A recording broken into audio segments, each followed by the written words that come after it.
Hey everyone, welcome back to our channel app tutorial. On today's video, I'm going to show you how to use a promo code on Agoda app. It's very quick and easy. So let's get started. First, open the Agoda app on your phone. If you don't have the app yet, you can get it from Google Play Store or the Apple App Store. Once you do that, open the app and sign in. Now on the screen, you can see different options like home, trips, deals, cart and more. You have to go to deals. Under deals, you can see three options: deals for you, coupons and promotion.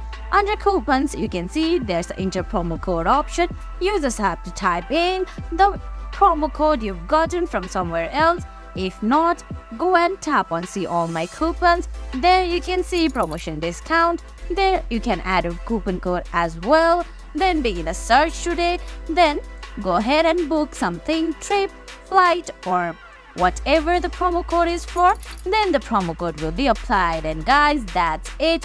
That's how you use promo code on Agoda app. I hope you found this video helpful. If you did, please give it a thumbs up, leave a comment, subscribe to our channel and hit that bell icon. See you in the next video. Thanks for watching.